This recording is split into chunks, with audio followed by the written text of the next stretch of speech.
Hi, this is Andy at Wawasee Boat Company. We're going to take a quick tour of this new 2023 JC NepToon that we just got in, so let's go take a look. As I mentioned, this is a 2023 JC NepToon. It's a DSL, which is a dual stern lounger interior, which you'll see here in a moment as we climb aboard.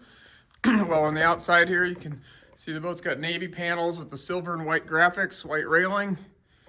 It's got the gray plank vinyl flooring.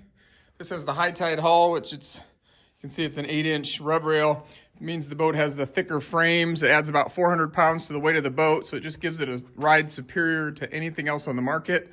That also allows it comes standard with an in-floor ski locker back there and an in-floor anchor locker right here. That's standard as part of the high tide hull option. Underneath the boat, you can see you've got lifting fins on all the pontoons, as well to get an increased horsepower capacity, heavy-duty ski tow and heavy-duty engine mount.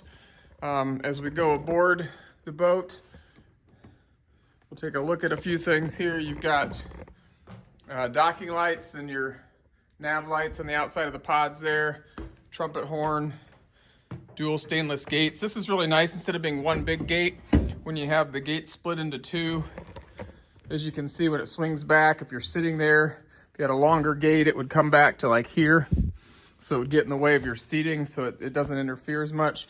You can also face these forward. So if you are wanting to jump off the front of the boat at the sandbar or something, it gives you that option as well. All the seats open, have storage under them. They're all rotomolded plastic bases on all sides. This has the upgraded 7.7 JL speaker option. On the DSL, you have 6 speakers. You have 2 up front there, 1 on the seat back right there on each side, and 2 more on each side in the back. Working our way back here on the helm. Let me back this up a little bit. This has the raised helm platform, which is really nice. Allows the driver to get a little more height and see over any passengers sitting in front of them. So obviously has a depth finder, full instrumentation. Speedometers are GPS based. This has the JL MM50 head unit stereo, which also includes Bluetooth, and you've got USB inputs as well. This has wireless charging. Sorry, if you get down below here. And then we have the glove box option, which is a great place to store your registration and any other important paperwork in the boat. The driver's seat, you've got tip-up armrests. You can slide the seat back and forth and rotate it with the levers here. This front cushion lifts up, so it gives kind of a booster seat when you're driving. It also allows for more leg room if you want to stand while driving. Got tilt steering here. All the JCs now come with, they have hydraulic steering with power assist standard. So what that means is not only do you have hydraulic steering, this opens here, you have a power assist unit, which is an electronic unit.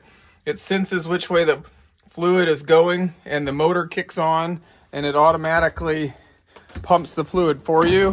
So if you have a 200 or 300 horsepower engine hung on the back, it makes it so you can turn the steering wheel with like 2 fingers when it's powered up.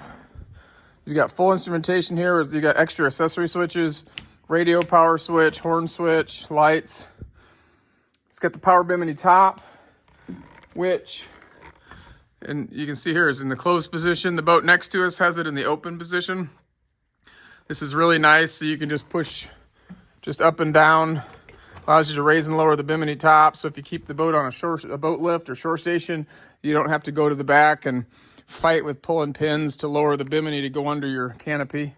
Just makes it really nice. It's really opened up that market because people like to keep them on boat lifts now. This has the tip-out trash can option lounger, which is one of the most popular options that we sell. And above it, you have a little glove box. And in the back there, that round circle, that has a USB port in it. So you have a charging port there for cell phones. The in-floor ski locker, as well as the in-floor anchor locker up there. This opens up.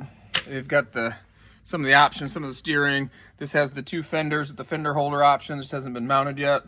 And you do get it has a full mooring cover, but it also has a driver's seat and helm cover. So if you don't want to put the cover on overnight, if it's not supposed to rain, they still allow you can see where it snaps on right here. So that way you can cover your gauges and make sure they're protected even from the dew, or if you get an occasional shower that you weren't expecting. It's just an easier, quicker way to put something on to protect it. On the DSL option, this has the dual stern loungers, which are back here. You have storage compartments in the lounger. You've got armrests, which come standard. And the seat, this is in it's pulled out. You can see the legs down here. It's pulled out before I push it back in. Let's take a look under here. So it says dual batteries, and it has a battery management system. And what that management system allows you to do is just turn the batteries on and off. You don't have to pick battery 1 or battery 2. It manages the charging for you. And should you leave something on and run the battery dead, it will shut off the system automatically before it gets too low to start the boat. And then it has a little red key here on a cable. And all you have to do is put the key in the key switch there, hole there, turn it, and that accesses the reserve power to be able to start your boat. So they've made it a little more user-friendly and more difficult to give yourself a dead battery. So when this closes, then this slides in. I can push it in here. And then you're at a normal seat depth. So if you just want to use this for seating over here, and this one's pulled out, so you can have the extra width to lay on it, or you can have it pushed in to make it more comfortable to sit on. So that's one of the unique features about the DSL interiors. When the bimini top comes down, this is just some of the packing tape or packing foam that's still on the bimini. That'll obviously come off when we open the bimini. It comes down and just lays right in these cradles. And that allows you to get the bimini down as low as possible for going in under your shore station canopy. The DSL has a center gate at the back. It's a dual gate, like just sort of like the front. So you've got to walk through. Obviously your engine will be mounted there. It won't come forward of the front of that well. So you've still got room out here. Got a nice fold down ladder in the back. That's the mooring cover. It's still in the box. And then you've just got a nice area, like if you want to jump off the sandbar. Here's where your gas fill is on this side. You've got 12-volt accessory plugs over here if you want to have a 12-volt blower to inflate your inner tubes, things like that. And you've got a plug in for your stern light right there. This has been a very popular, it's one of our most popular boats, bestseller boats that we've over the last several years. This one, like I said, is navy blue panels with white rails. It's got white upholstery with navy blue accent. If there's anything you have questions about, or you'd like to find out more about this boat or a boat similar to this boat, please let us know and we'd be glad to speak with you, or send us an email. Be glad to email back and forth with you. Whatever is your best method of contact, please let us know, and we'd love to work with you on this boat or another boat. So again, we thank you for watching the video, and hopefully we'll hear from you soon.